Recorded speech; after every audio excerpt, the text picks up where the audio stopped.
not following the rules. Some kids like poking their heads out of doors, and it's just. Can you imagine the scenario? You're going through, you're in the hallway, and like all of a sudden the head comes out, and it's just like.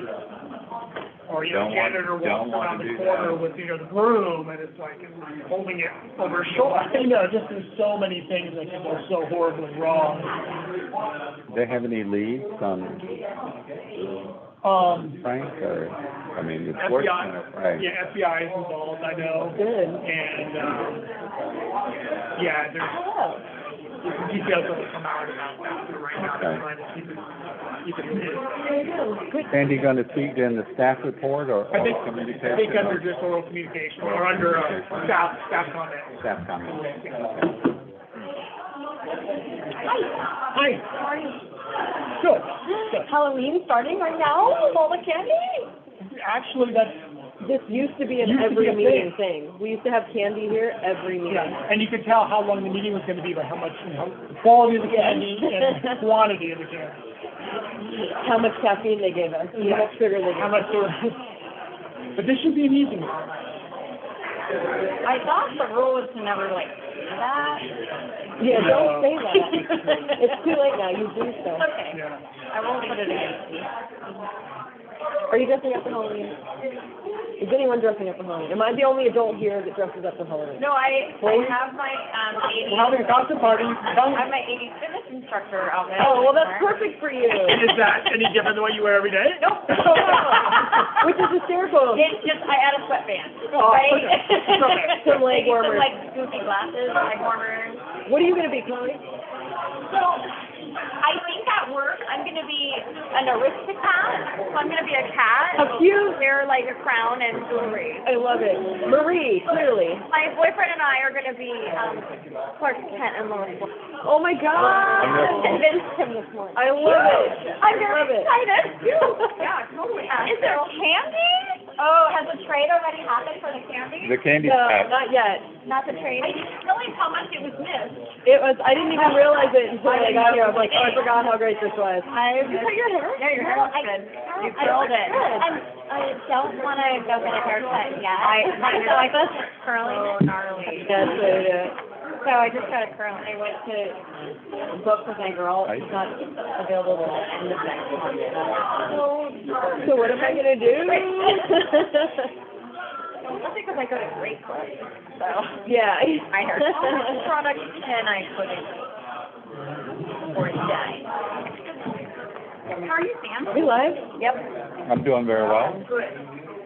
Are you dressing up? How are you? Liking school? We're just talking about Halloween costumes. You're not? Yeah. I have like some She seems to be or I have some having a grand old time up there. So you're like Halloween themed. Themed. All right. We were just up there. Yeah. For the men and all that, or No. That was like no, it's hard late. because everyone is here, so it's wherever you want to They had a parent orientation. Good. Good. Good space. Unless I mess something up. Unless Jock wants it. It's pretty funny that you're being a fitness instructor, so I'm being more efficient. Yeah.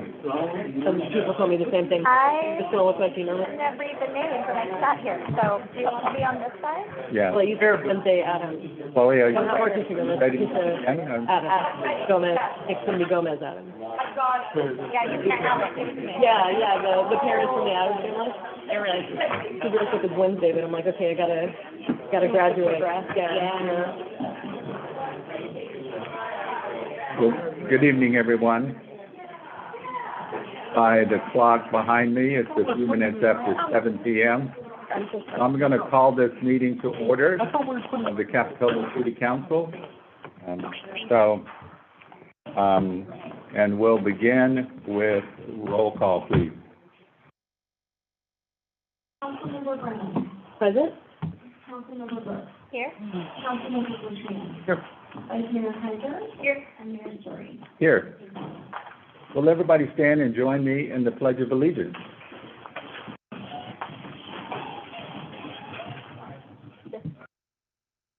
I pledge allegiance to the flag of the United States of America and to the republic for which it stands, one nation, under God, indivisible, with liberty and justice for all.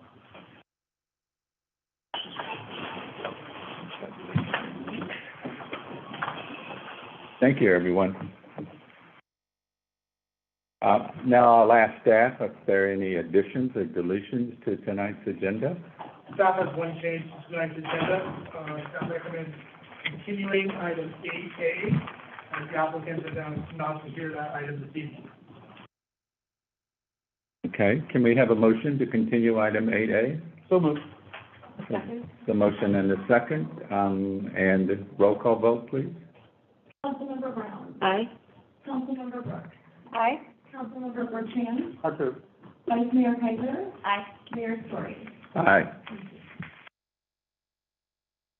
Next, tonight's presentations, we have two presentations this evening, and we'll start with A, which is one of my favorite presentations because it's Mayor for a Day essay contest, and Nikki's here to introduce the middle school division winner recognition. Go ahead, Nikki. Thank you, Mayor, council members. I am here with great privilege to introduce to you Sydney Swanson, who is the Mayor for a Day essay contest in our middle school division as a student of New Brighton Middle School. Well, yeah, I have a certificate, and is, Sydney, are you gonna come up and sit in the mayor's seat and read your essay? Yeah, why don't you come do that, and then I'll give you your certificate. There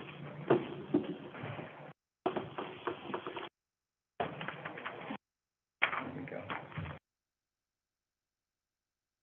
Hold the microphone close, so hopefully I can hear you. As mayor of Capitola, I have a few ideas on things that could make a significant difference.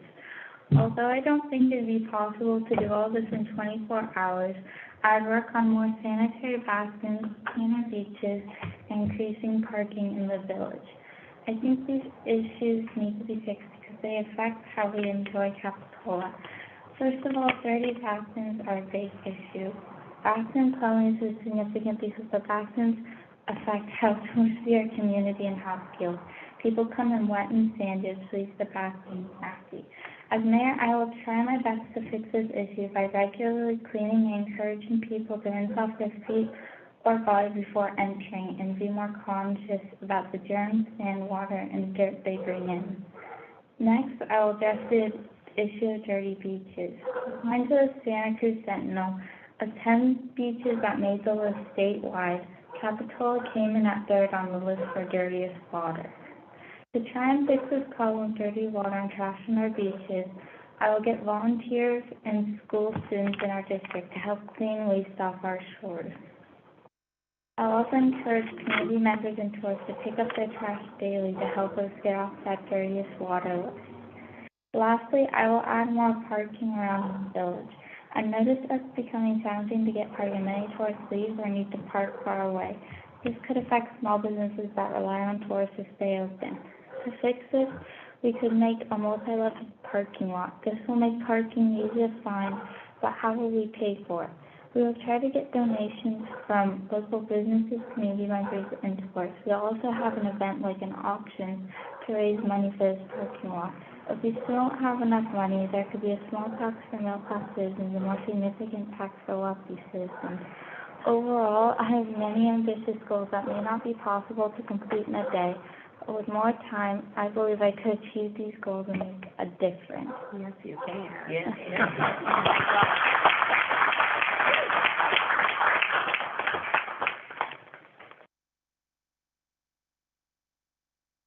I think Sydney just set our work plan for next year. I heard it. Shall we do a group photo? Yeah, let's do that. Yeah. Back here, Sydney. Can you go, Mama? Sure. Family can come up and take a group photo with you. Take photos.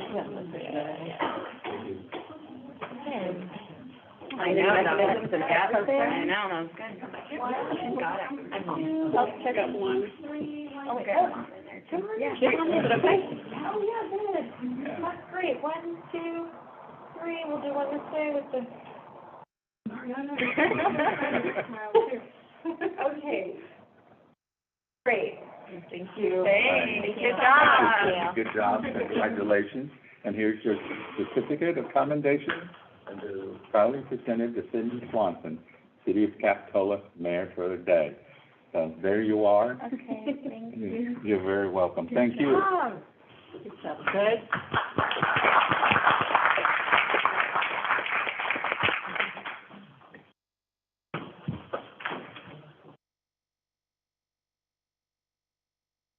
You know, we have an election coming up for city council members. So, city council members out in the audience or are out in Zoom or listening in. I think you may have heard some campaign talking points that you may want to address, and certainly sounds like there's some goals there for the future council. So thank you, Sydney. Well done. Several of our boards and commissions have youth seats also, if you're interested in influencing the city before you run for council.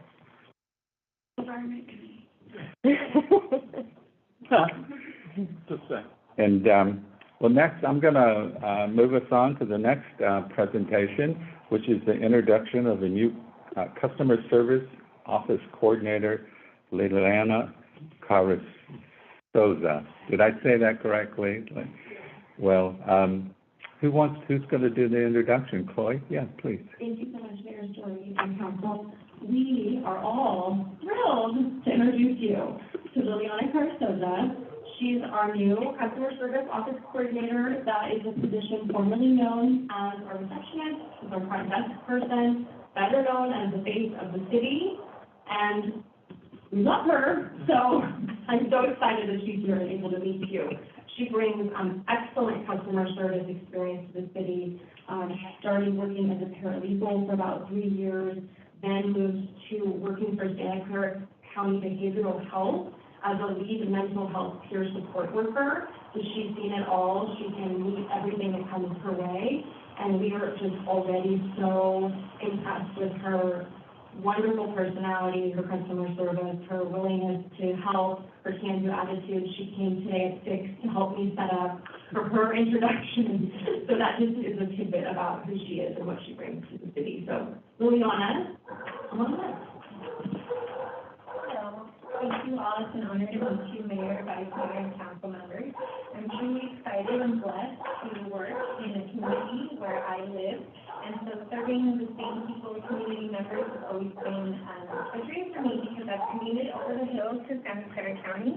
And so being home in the county that I grew up in is truly a blessing. And I really appreciate everyone's time, and I look forward to what I can bring to the table. Absolutely. Well, on behalf of the City Council and City of Capitola, welcome to Capitola. We feel fortunate to have you. You know, now that we're opening back up after the pandemic, your position is going to be, I think, very crucial for the city, as you will be interfacing with the public. And that's just going to get, I think, more and more of an increase in people coming back to City Hall. So welcome. And other council members want to say a few words, or? I'm just happy to know that you are local and you get to live and work here, and that's, I think, it's something that everybody strives for, and we're lucky to have somebody who's invested in the community to help others too. So thank you and welcome. Thank you so much. Okay, good night. Next, we have additional materials. Do we have any additional materials on tonight's agenda? Yes, so we did receive 3 regarding item 8A, though I really did just vote that item has been continued. Okay. But those comments will be made a part of the record for future reference. Yes, and okay. are at the back of the record. All right, great, thank you. Next is oral communications. This is an opportunity for members of the public to address the City Council on items that are either not on tonight's agenda or are on the consent agenda for this evening. Just so that everybody is aware, we have a short consent agenda item to the consideration of the minutes from the October 13th meeting. the Development Services Technician job description, consider staffing changes in the city manager and police departments, and consider adopting proposed resolution allowing for continuation of teleconferencing during the COVID pandemic.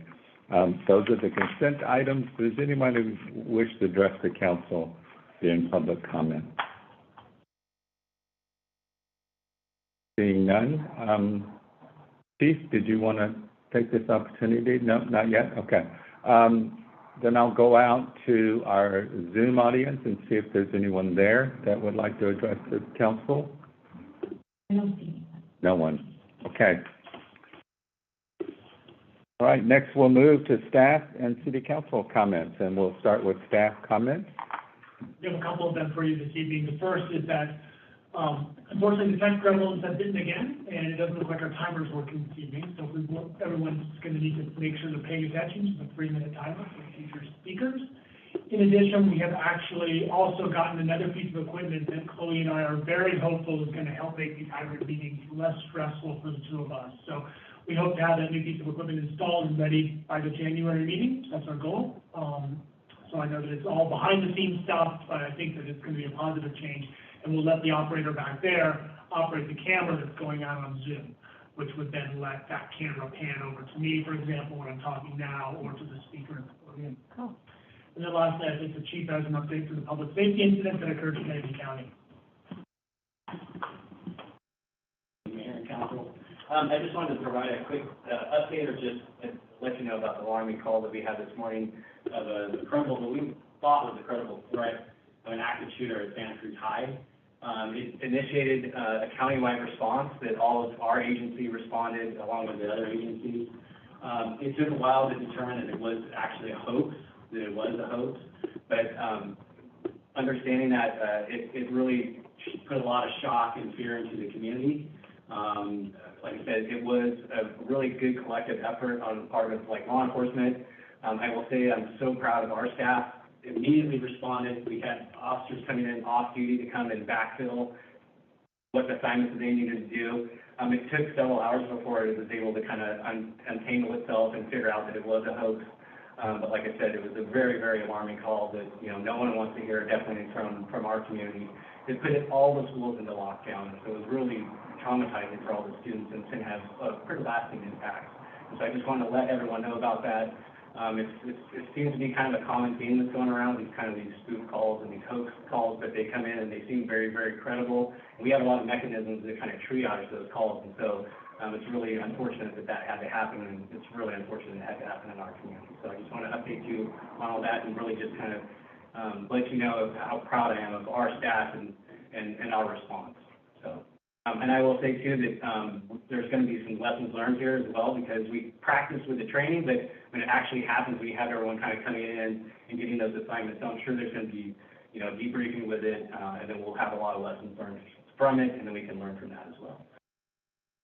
We can take away from it. Yeah, well, thank you, Chief, for briefing us on that incident. And, I think that, certainly when I heard about it, it was a scary episode. And it's one of the worst things that a parent can imagine happening. I think it is at least a tribute to the force turnout and the fact that Capitola PD provided mutual aid. Just wanted to assure, if something like that were to happen at New Brighton or around in our school district, would that level of mutual aid be reciprocated, and they would do that? Okay, that's reassuring to know.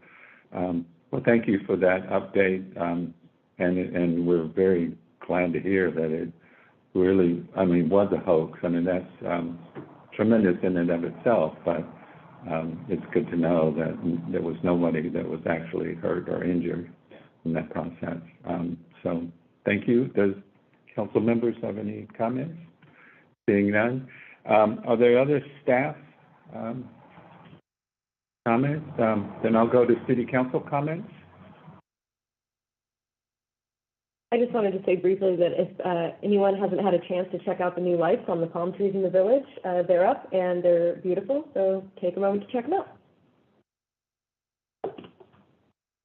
Yeah, I just wanted to commend the BIA and the city staff, on putting up those lights. It was a while coming, but, I think it was well worth the wait, and they are very attractive. So, good job, BIA. So, hearing no other city council comments, I'll move on to the consent items tonight that I read earlier. These items will all be passed with one vote unless the council member would like to pull an item for further discussion. Are there any items that council would like to pull? Seeing none, I'll entertain a motion to approve the consent agenda. Move approval of consent. I'll second. We have a motion and a second. Can we have a roll call vote, please? Councilmember Brown, Aye. Councilmember Brooks, Aye. Councilmember Bertrand, I approve. Vice Mayor Piper, Aye. Mayor Story. Aye. The motion passes unanimously, which will bring us to the general government public hearings for this evening. Item A has been continued to a future date not yet set. And then, so we'll move on to item B, which is the permanent local housing allocation grant. The recommended action is just to accept the staff presentation on the 5-year plan for permanent local housing allocation funds and provide direction on the proposed allocation of funds. And Katie, you're going to lead us on that? Good evening, Mayor Story, and good evening, Council. Before you tonight is an exciting news of source and funding towards our affordable housing program. It's called the Permanent Local Housing Allocation, PLHA program. The history on this is that back in 2017, when Senate Bill SB2 was approved, it created a new supply of funding for California. The bill established a $75 recording fee for all real estate documents and created this new fund with that money. So of the $75 recording fee, 70% of that is put towards the PLHA fund, the Permanent Local Housing Allocation Fund, and the money goes to the local governments in which the transaction occurs. And then, as a city council, we get to make a decision on how those funds are spent within our city. The intent here is to provide a permanent, ongoing source of funding to local governments for unmet housing needs. Very exciting. So the funds, we started collecting the funds in 2019, and then from 2020 on, we'll be getting funding every year from the fund. In 2020, we received our allocation is $105,000.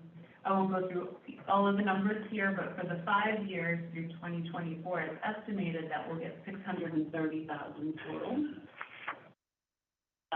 The requirement for an application is that we put together a 5-year plan. We also need to hold a public hearing, which we'll do tonight and also at our next meeting.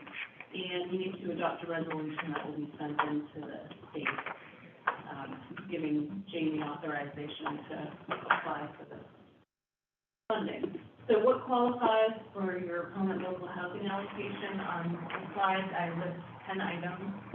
There's a brief description of each of these in the staff report. Tonight, we're suggesting 3 that can be spent more easily in Capitola with knowing what our needs are.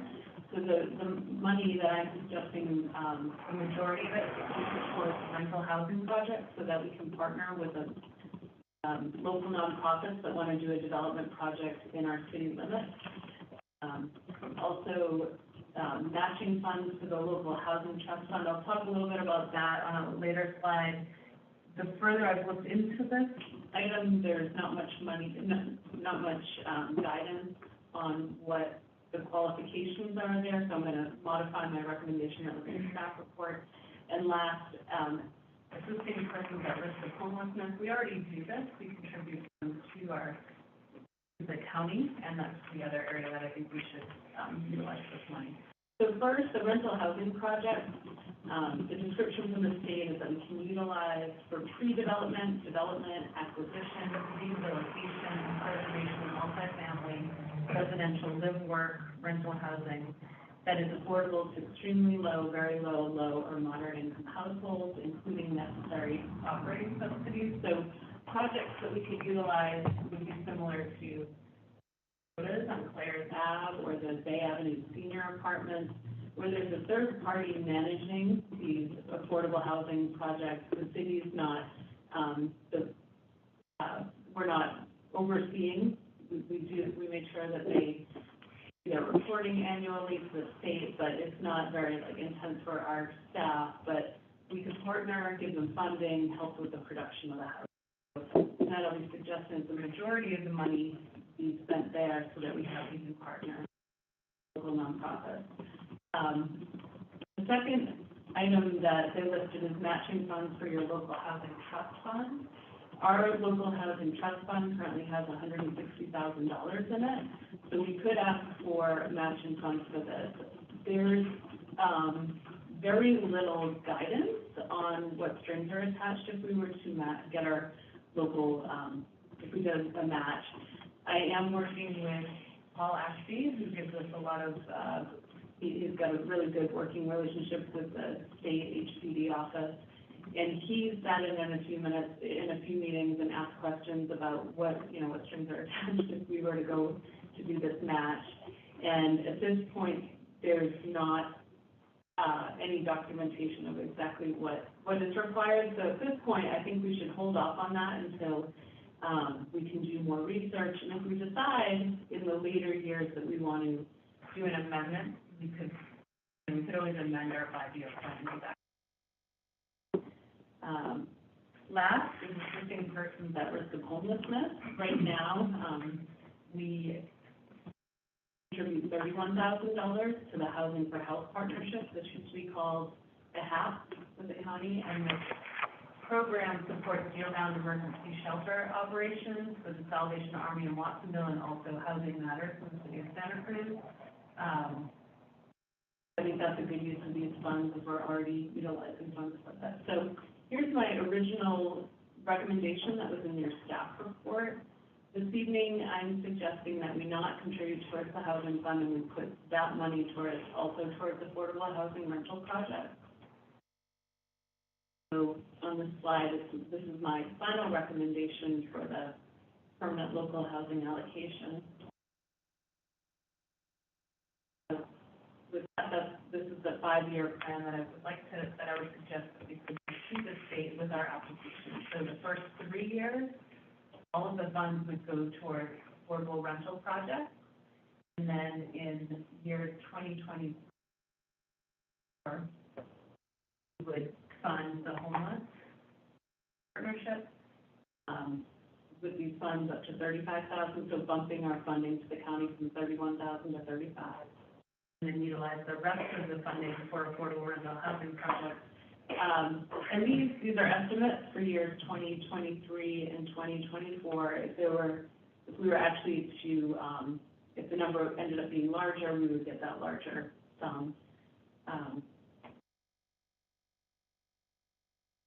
also want to comment that for the affordable rental housing projects, I have been in contact with a couple different nonprofits that are interested in doing projects in Capitola. So I think if we were to dedicate this money towards those funds, we could see some projects happening in the next few years during this 5-year cycle.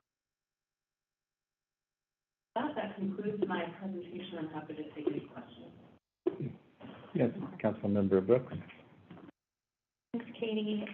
So my first question is, these are restricted dollars, correct? They are. Okay, and what happens when we don't use those dollars from the year to year throughout the 5-year plan? It just rolls over into the next year? So that's an excellent question. I have that's one question that we are asking HCD currently.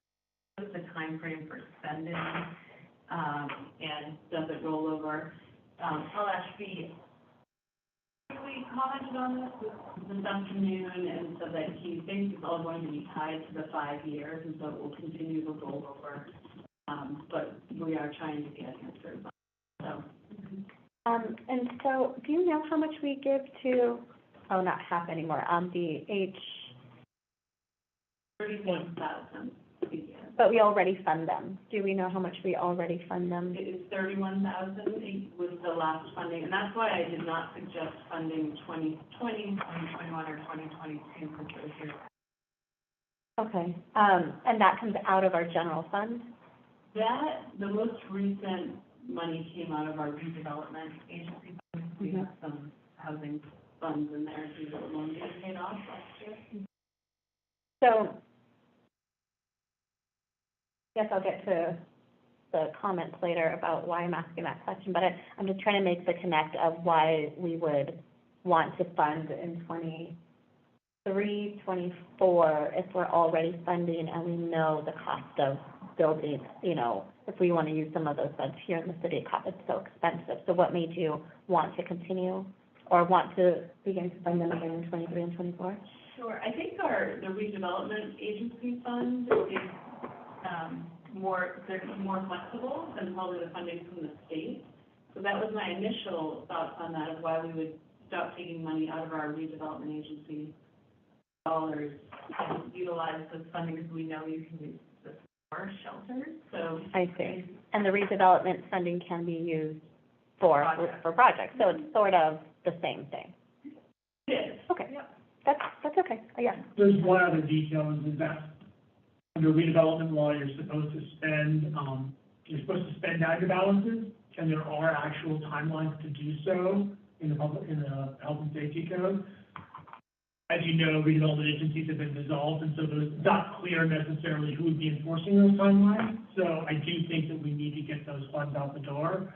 And so I think our target is to get those funds out the door if we can in the next couple of years. And so then transitioning our funding for the what's called the HAP over to these PLHA funds for the go-forward period. So that's kind of the overall strategy, is that we do think we can't just continue to use the RDA funds with a $2 million loan at $35,000 at a time. Other questions from council members?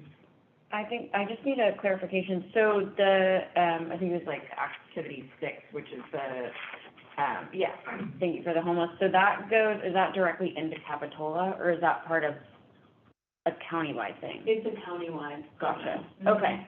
All right. Which qualifies under this program. Okay. Thank you. Okay.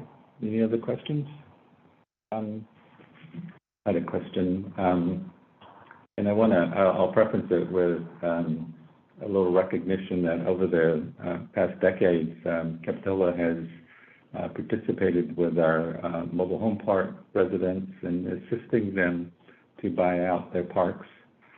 We have successfully done that, except for one, which is Cabrillo Mobile Home Park. And I know that's not currently an opportunity, but if it were to become an opportunity sometime in the near future, are there any other funds that are here? It doesn't look like it, that would be available for that purpose. And then a two-part question. I also understand concerning the Housing Trust Fund and the balance that was shown, I thought didn't the nonprofit pay back to us the loan to them from Castle, and that was about $1 million. So I was just wondering if that is somehow connected to this additional funding. So for your first question on more for the mobile home park, that's an ownership opportunity, and under the PLHA program, we could put future funds towards ownership rather than rentals. That is an option, so it's something we can look at down the line. Okay. Also, the council, when they paid off that $2 million, is the $2 million that we're referencing for the redevelopment fund. So that is what we paid for the homeless, the regional homeless contribution the last 3 years. Well, the last year we utilized it for that because the money had just come in. That is active, and that money can also be utilized for the opportunity of okay. Yeah, is there any risk of that redevelopment money, of it being taken back by the state if we don't utilize it within? So that was what I mentioned to Councilmember Brooks in that last response. So technically under redevelopment law, they have a situation where they call excess surplus, which describes a situation where you've accumulated in your low mod housing fund, this fund that we hold our money in, more than, I think it was 3 years worth of accumulated receipts. It's not clear to anyone who's looked at this or I've talked to about what that means today, because there's no new money coming in other than loan repayments.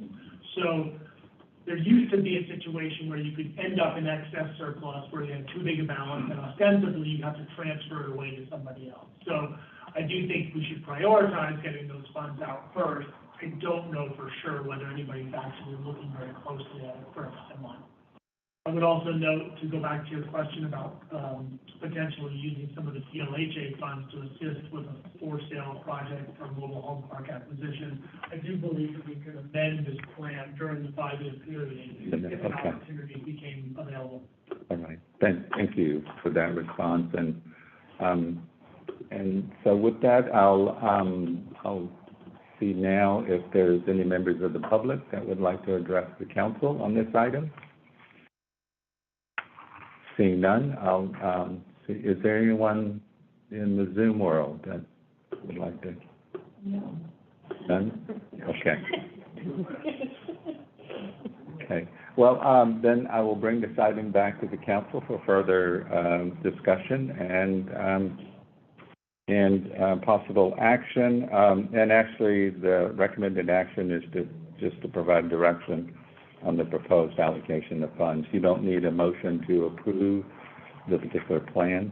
No, I'll be coming back at the next meeting, with a resolution for. At that time. Thank you. And is this going into our new housing element?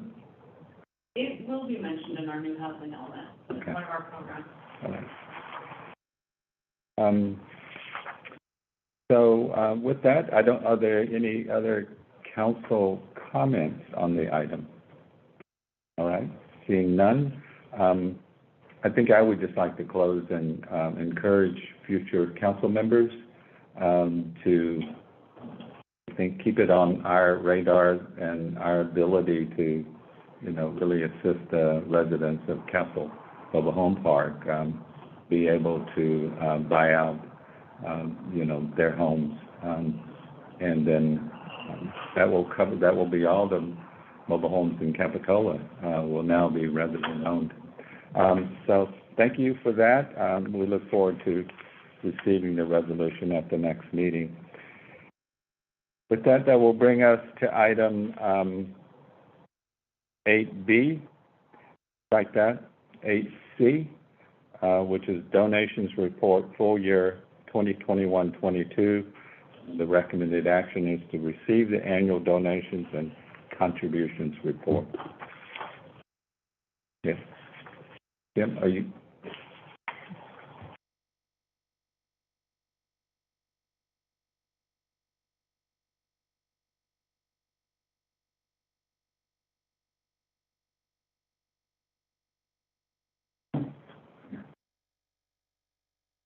Good evening, Mayor and Council. So our last item on tonight's agenda is the annual donations report, which we kind of bring each October. This covers the donations that were received in the prior fiscal year as well as grants. Just by way of background, City of Capitola obviously benefits greatly from generosity from grants and from nonprofit agencies and others that donate to the city. And in July of 2013, we passed adopted an admin policy for donations, and that policy authorizes the city manager to accept and appropriate donations and grants of $5,000 or less. Also established a procedure that we're doing tonight to acknowledge and the donations that we have received.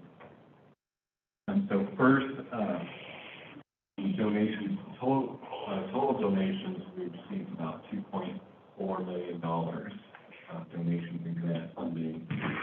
Just under 79,000 of that was, we have values of 5,000 or less, but I also would like to acknowledge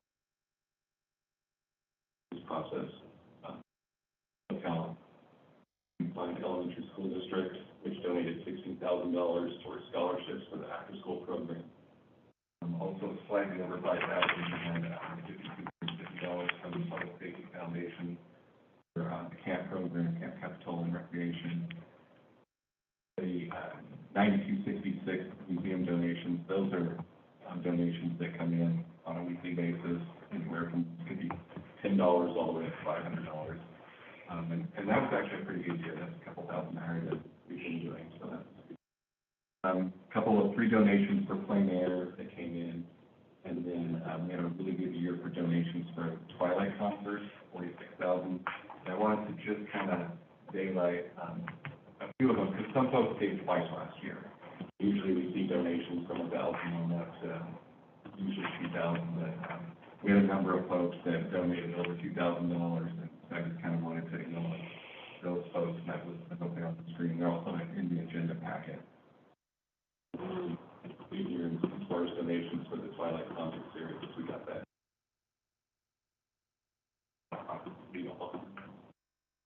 As far as the grant side, we were just under $2.3 million, and the basically 5 grants. The first one was for Park Avenue storm damage that was on transportation, almost $287,000.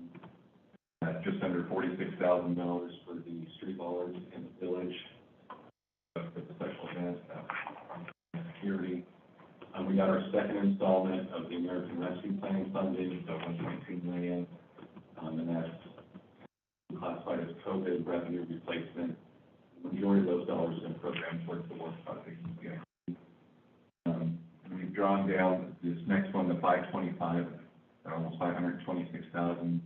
That is the portion that we've drawn down of the $1.9 million grant. So we're starting to spend the Local Conservancy grant that we got for $1.9 million.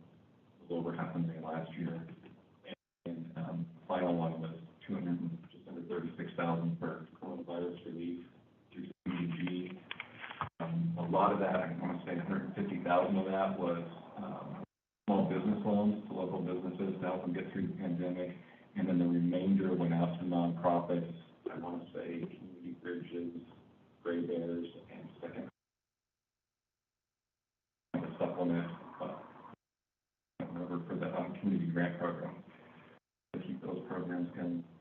And that is the end of my report for tonight, and our recommendation is to just receive the report.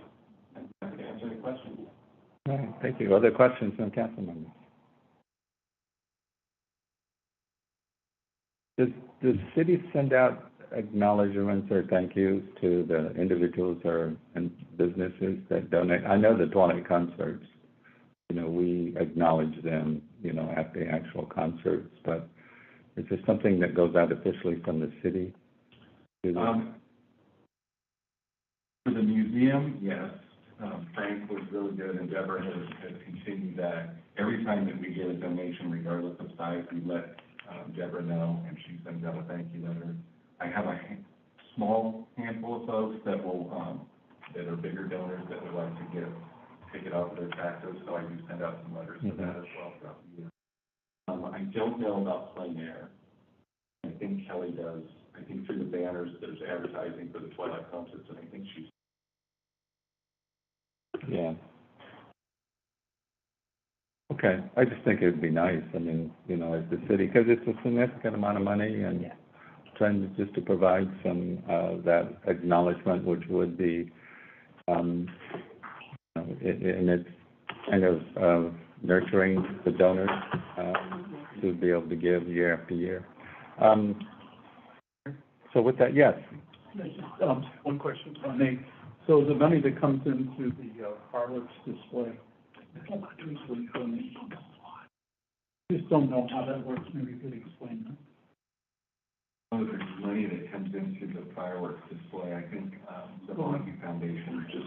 I thought they donate to us, and they put on the fireworks show. We don't put on the fireworks show. No, I know we don't. I don't think they don't. Not for the fireworks. Monty Foundation donates for a variety of things. I don't think we've got any. The last was the library. I think we have a new one that'll show up on next year's report. Okay.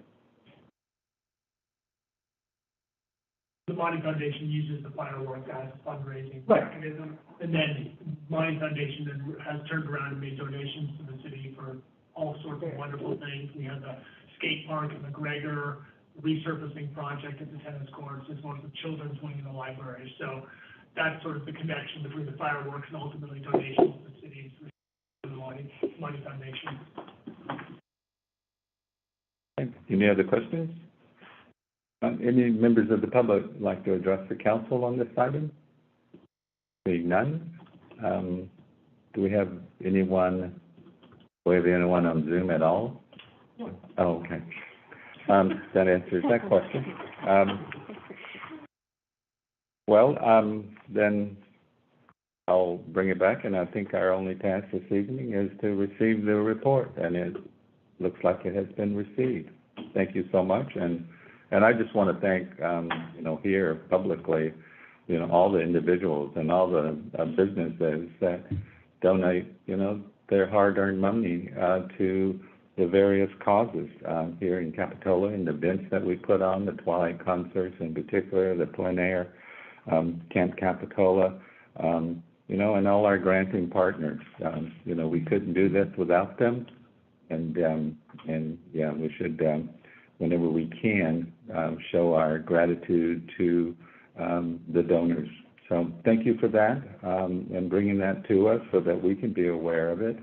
And with that, I'll move us on to the next item, which is actually adjournment. So I will adjourn this meeting this evening to our next regularly scheduled meeting on November 10th.